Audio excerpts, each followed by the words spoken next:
اعوذ باللہ من الشیطان الرجیم، بسم اللہ الرحمن الرحیم، الحمد للہ رب العالمین والصلاة والسلام علی سید الانبیاء والمرسلین وخاتم النبیین۔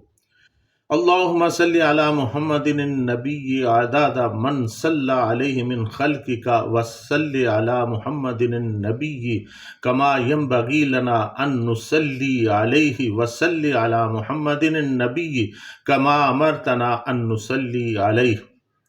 اللہم صلی علی محمد وعلی آلہ وسلم تسلیما کثیرا کثیرا۔ معزز ناظرین، السلام علیکم ورحمۃ اللہ وبرکاتہ۔ جاذب پبلیکیشنز میں خوش آمدید۔ میں محمد سعید جاذب آپ کی خدمت میں حاضر ہوں۔ تعلیم القرآن کا سلسلہ جاری ہے اور میں آپ کی خدمت میں سورۃ النساء کی تفصیلات و تشریحات کے ساتھ حاضر ہوں۔ آج کی نشست میں سورۃ النساء کی آیت نمبر 46 شامل ہے۔ ارشاد باری تعالیٰ ہے، من الذین ہادوا یحرفون الکلم عن مواضعہ ویقولون سمعنا وعصینا واسمع غیر مسمع ورائنا لیا بألسنتہم وطعنا فی الدین ولو انہم قالوا سمعنا واطعنا واسمع وانظرنا لکان خیرا لہم واقوم ولکن لعنہم اللہ بکفرہم فلا یؤمنون الا قلیلا۔ اور یہودیوں میں سے کچھ لوگ بات کو اس کی جگہوں سے پھیر دیتے اور کہتے کہ ہم نے سنا ضرور لیکن مانا نہیں، اور جب بات سمجھ میں نہ آتی تو کہتے سنو، اور دل میں کہتے تم سن ہی نہ سکو یا پھر بہرے ہو جاؤ۔ اور رائنا کا لفظ زبان کو بل دیتے ہوئے کہتے اور دین میں تانا زنی کرتے۔ بے شک اگر وہ یہ کہتے کہ ہم نے سنا اور اطاعت کی اور سن کر انظرنا ہم نے دیکھا یا ہم نے دھیان دیا کہتے تو یقیناً ان کے لیے بہتر اور زیادہ درست ہوتا، اور لیکن اللہ تعالیٰ نے ان پر ان کے کفر کی وجہ سے لعنت کی، پس وہ ایمان نہیں لاتے مگر ان میں سے بہت کم۔ من الذین ہادوا یحرفون الکلم عن مواضعہ ویقولون سمعنا وعصینا واسمع غیر مسمع ورائنا لیا بألسنتہم وطعنا فی الدین۔ وہ لوگ جو یہودی بن گئے ان میں سے کچھ لوگ بات کو اس کی جگہوں سے پھیر دیتے تھے اور کہتے کہ ہم نے سنا ضرور لیکن مانا نہیں، اور جب بات سمجھ میں نہ آتی تو کہتے سنو، اور دل میں وہ یہ کہتے کہ تم سن ہی نہ سکو یا بہرے ہو جاؤ۔ اور رائنا کا لفظ بل دیتے ہوئے، زبان کو بل دیتے ہوئے کہتے اور دین میں تنازنی کرتے۔ ناظرین، جو یہود رسول اللہ صلی اللہ علیہ وسلم کی مجلس میں آیا کرتے تھے، ان کی 3 طرح کی حرکتوں کا اس آیت میں ذکر ہوا ہے۔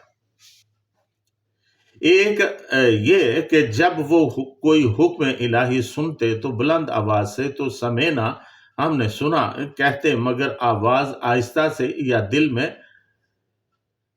عصینا اور ہم نے مانا نہیں کہہ دیتے، یعنی اوپر سے کہتے کہ ہم نے سن لیا لیکن اندر سے وہ کہتے کہ ہم نے سن تو لیا لیکن مانیں گے نہیں۔ اور جب بات ان کی سمجھ میں نہ آتی تو وہ کہتے اسمع، سنو، اور ساتھ ہی دل میں کہہ دیتے غیر مسمعین، تم سن ہی نہ پاؤ یا بہرے ہو جاؤ۔ اور بجائے اس کے کہ رائنا ہمیں رعایت دیجئے کہتے، وہ اس لفظ کو زبان کا بل دیتے ہوئے رائنا ہمارے چرواہے، یعنی ہمارے چرواہے کہہ دیتے۔ ناظرین، اس بارے میں سورہ بقرہ میں تفصیلات گزر چکی ہیں، جہاں پہ اللہ تعالیٰ نے ذکر کیا ہے کہ وہ لوگ رائنا کا لفظ بیان کر دیتے تھے، اور جس کا مطلب ہوتا ہے کہ تم ہمارے چرواہے ہو۔ وہ تذلیل کے لیے ایسا کیا کرتے تھے۔ پھر آپس میں یہ بھی کہا کرتے کہ اگر فی الواقع یہ نبی ہوتا تو اسے ان باتوں پر اطلاع ہو جانا یقینی تھا۔ چنانچہ اللہ تعالیٰ نے مسلمانوں کو ان کی ایسی شرارتوں اور خباثتوں سے مطلع کر دیا، اور ساتھ ہی بتا دیا کہ جو لوگ اپنی ضلالت میں اس درجہ تک پختہ ہو چکے اور ہٹ درم بن چکے، ان کے ایمان لانے کی توقع عبث فضول ہے۔ وَطَعْنًا فِي الدِّينِ، اور دین پر طعنہ زنی کرتے۔ ناظرین، مولانا صوفی عبدالحمید سواتی رحمۃ اللہ علیہ فرماتے ہیں کہ یہودیوں کی یہ بری خصلت تھی کہ وہ اسلام کے احکامات پر نکتہ چینی کرتے۔ مثلا محرمات نکاح کے سلسلہ میں تمام حرام رشتوں کی وضاحت ہوئی تو یہودی کہنے لگے، دیکھو جی، مسلمانوں کا دین پھپھی کی بیٹی سے تو نکاح کو جائز قرار دے دیتا ہے، مگر بھتیجی سے نکاح حرام کیا ہے۔ جب تیمم کا مسئلہ بیان ہوا تو کہنے لگے کہ مسلمانوں نے نیا طریقہ نکالا ہے، اگر پانی نہ ملے تو مٹی مل لیا کرو، بھلا یہ طہارت ہے یا نجاست؟ وہ لوگ دین میں طعن کرنے کا کوئی موقع ضائع نہیں کرتے تھے۔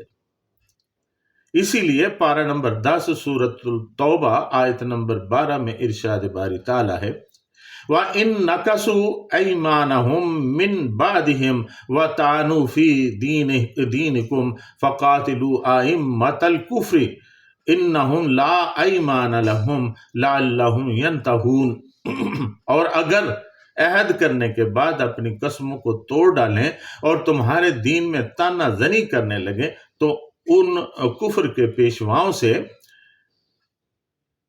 جنگ کرو، یہ بے ایمان لوگ ہیں اور ان کی قسموں کا کچھ اعتبار نہیں، عجب نہیں کہ اپنی حرکات سے یہ باز آ جائیں۔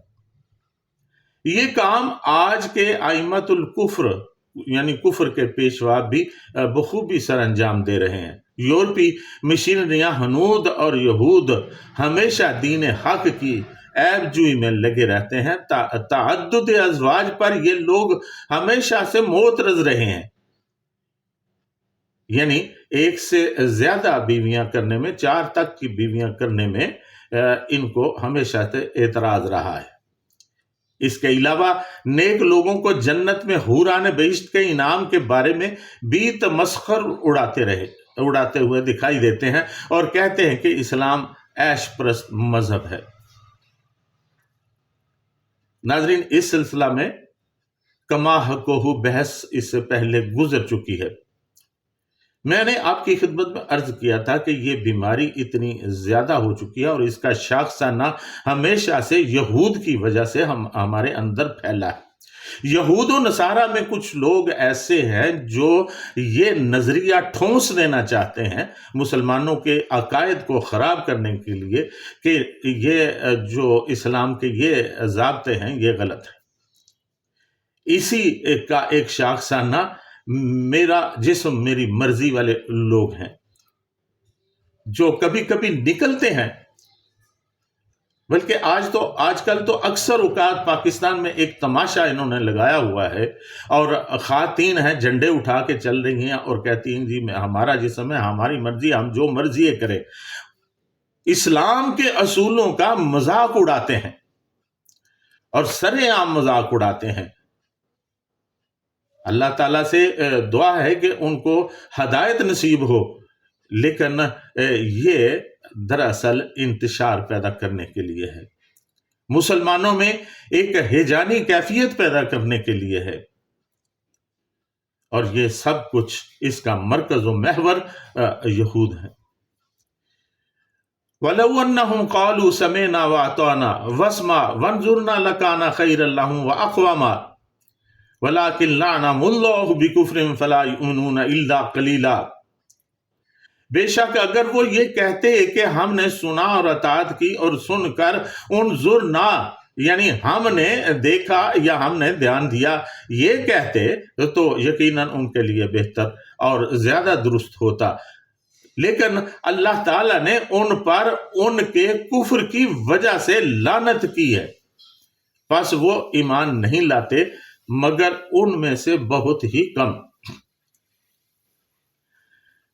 اللہ تعالیٰ نے فرمایا کہ یہ لوگ اپنی ہٹ درمی ترک کر کے دین اسلام کو قبول کر رہے تھے، اور پھر اگر وہ یوں کہتے سمعنا واطعنا، ہم نے سن لیا اور ہم اس کو مانیں گے، اس کو نہیں مانیں گے، وسمعنا واطعنا، ہم نے سن لیا اور اس کو مانیں گے بھی، اور جب کوئی بات سمجھ میں نہ آتی تو یوں کہتے واسمع وانظرنا، آپ ہماری بات سنیں اور ہماری طرف توجہ فرمائیں، تو ایسا کہنا ان کے لیے زیادہ بہتر ہوتا۔ مگر افسوس کہ انہوں نے ایسا نہیں کیا، جس کا نتیجہ یہ ہوا کہ اللہ تعالیٰ نے ان کے کفر کی وجہ سے ان پر لعنت کی ہے۔ لعنت کا معنی بودم من رحمت اللہ، اللہ تعالیٰ کی رحمت سے دوری ہے۔ ایمان لانے سے، انکار کی وجہ سے وہ اللہ تعالیٰ کی رحمت و بخشش سے دور ہو گئے۔ انہوں نے کلام الہی کو حق نہ مانا، رسول اکرم صلی اللہ علیہ وسلم کی تکذیب کی، ان کے اخلاق بگڑتے چلے گئے اور ان کی عقل الٹ گئی۔ اس لیے تمام کام خلاف عقل و فہم انجام دیتے تھے اور انہوں نے کلام الہی کو تبدیل کیا۔ چنانچہ ان میں سے بہت کم لوگ ہی ایمان لائے۔ حضور اکرم صلی اللہ علیہ وسلم کے زمانہ میں مدینہ کے گرد و نواح میں یہودیوں کے 10 بڑے عالم موجود تھے، جن میں سے صرف ایک حضرت عبداللہ بن سلام رضی اللہ تعالی عنہ ہی ایمان لا سکے۔ اگر باقی تمام عالم بھی ایمان لے آتے تو آج روئے زمین پر کوئی یہودی موجود نہ ہوتا۔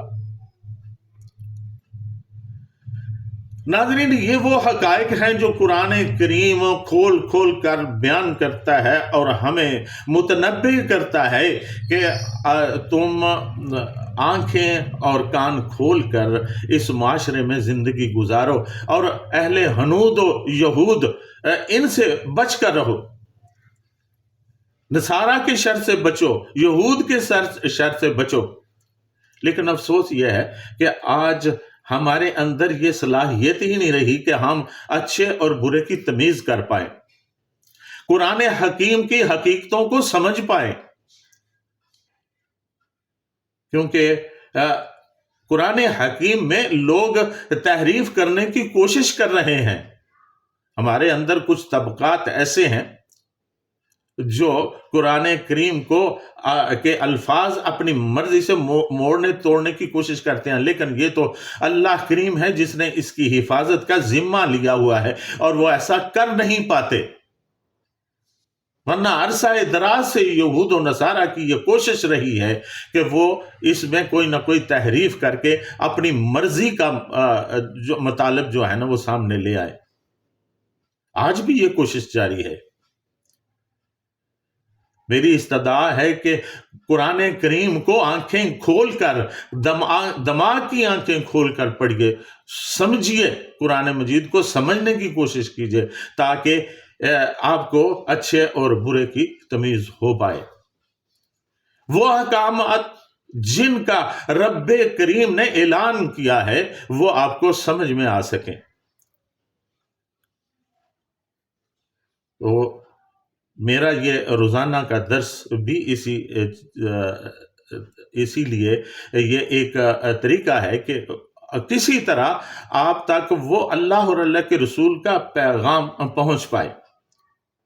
اگر آپ کے پاس اتنا وقت نہیں ہے کہ آپ خود مطالعہ فرمائیں تو پھر اس کو چند منٹ کے لیے سن لیا کیجئے اور غور سے سن لیا کیجئے تاکہ یہ آپ کے حق میں مفید ثابت ہو۔